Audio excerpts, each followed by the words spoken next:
Without turning on recording. So you can hear me now, I'm sure.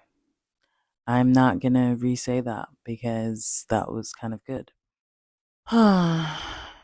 Anyway, so we're talking about varying variant interests as a fine artist and how to like navigate multiple interests, because I think a lot of times it can just make you feel unfocused or unclear. Um, but I think this year I'm sort of like trying my best to lean into not overthinking any one element of how I show up, both in person and online. But I think like there's just a myriad of things that I'm interested in. There's a myriad of ways in which I'm interested in showing up, and I'm just gonna own all of them. And if you got a problem, argue with your mama. So I'll say the most predominant one now. The most predominant way that I'm showing up is as a fine artist. Going back into an MFA program, working on personal work that will be exhibited in galleries or things like that, or having those conversations around like theory and art practice and curatorship and what means in the world and why it needs to exist, the history and the politics of taste, like these are all things that are kind of like in that world. I think it's really funny that, especially in the beginning of the program, I would have these moments where I'm like laughing internally because I'm just imagining my friends like seeing me in this space and having these conversations, because it feels like a different part of me or a different part than what is the version that they get. Um, and everyone has to do that. Like we all adapt to different spaces that we're in at some point. We code switch, or we have different interests, and or we have a corporate job and a creative life, and so anyways, it was just really funny because I just would like hear myself or overhear our conversations and just kind of laugh because it's such a different space, one that I love nonetheless, but obviously like it's a safer space with people that kind of get it. The moment those conversations kind of get mixed in, they can get a little tense, and so those moments would kind of like be really interesting to me as to figure out how to have productive art conversations without excluding or just being exclusionary of people in the room. Um, anyway, so that's like the predominant one right now. That one's a weird one and it's interesting and it's fun, but it's also just like a world that I kind of stepped out of for a bit.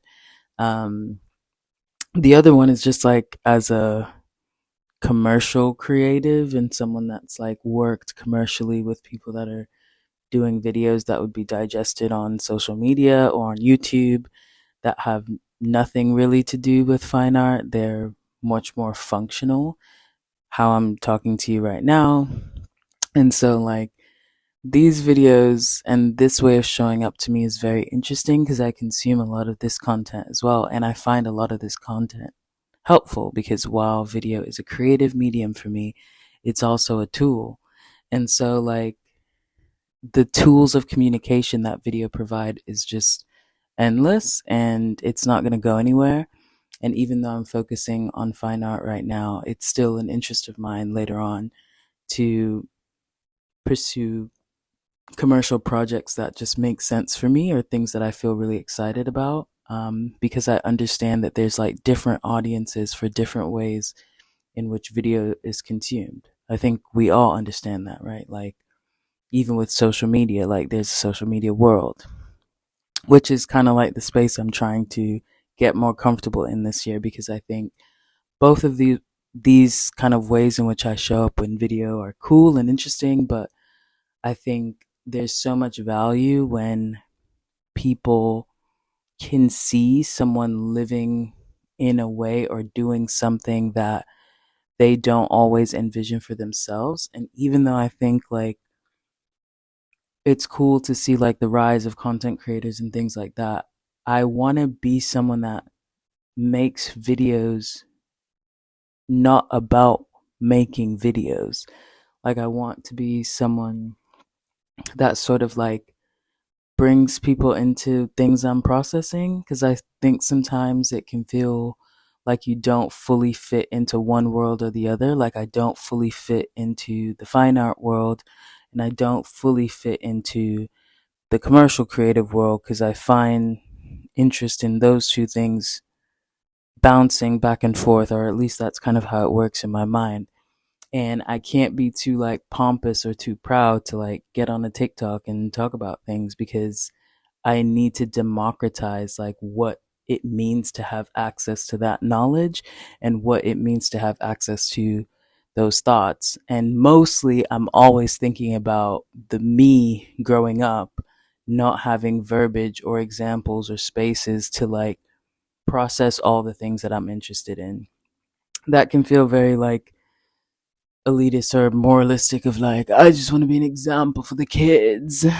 But yeah, kind of like, I just do want to be like proud of the way that I show up online, and hope that it like provides space for people to like lean into the things that they may think don't go together or can't make sense. Like, I really like not confining the things that I do to a box. And that's growth, because at one time it was sort of like a sense of insecurity. Like, it felt like I was unsure of what I wanted to do, or not good enough to be like fully sufficient in one area or the next.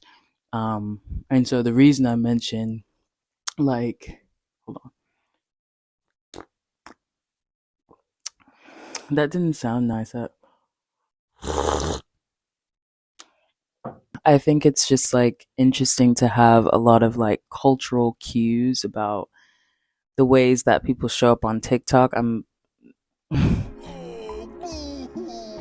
Let me play a sad song for you on the world's smallest violin. I made a TikTok talking about how I really feel about TikTok. Like, I thought we was going down, so I was just, saying all the things. But I really do feel like this is gonna get a little nerdy, but in Tom Sherman's definition of how he views like the power of video, I feel like TikTok is an unexpected way in which video functions as an extension and an apparatus of how we view the world, because the way that TikTok show up is not the way that Instagram videos show up or YouTube videos show up. It's so raw and natural, and I don't know, it's just kind of like I'm being thrust into all these different perspectives, which can be jarring at first. And it's why I deleted the app at first, because I was just like, what is going on? But there's something really, really unique about like how we're able to digest video on that app, and how like it doesn't fit the mold of any other social app that we've had. Like, it just is this hodgepodge of like content that is both like very factually based and history based, but then also really funny, and then also really helpful, and then also really strange, and also like reduces the power dynamic of virality, and like also can give someone tuition money if you watch the video, and then make an older guy famous, oh dad who fishes, because people found his like, it's amazing as a tool to me. And so, yeah, I just think it's a really special app. And so I hope it is here to stay. But if not, I hope that we continue to carry that ethos into any other platform that we use, because it really is a beautiful ethos. And the comment section is superior. It is so validating and hilarious. And I've seen so much community in those comment sections. It's I love her. I love her. But yeah, anyways, even that interest, like, I've had conversations already in art school where there's sort of like an assumed inferiority to TikTok, or an assumed disdain for showing up online in these ways, because there is always this connotation when you're in any institution of high and low brow. And so yeah, I don't really like to land on any one side of that. I think multiple spaces for creation can and should and need to exist because access is a thing.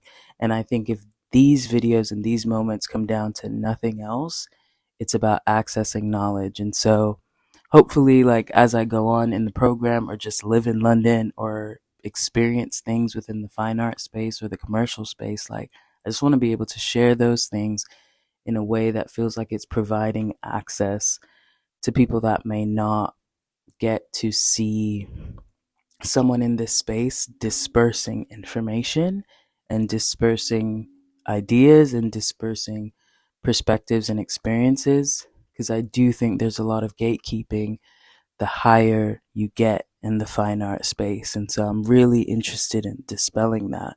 And this is a small start. Of course, it's just a YouTube channel with 400 subscribers, but I think there's the reality in which, like, I want to just keep this going and not overthink this as much as I have in the past. And I think in the past, I've tried to like brand it as something that's helpful by being very geared, but I don't know. I'm going to just talk about the things that I want to talk about. And that's that.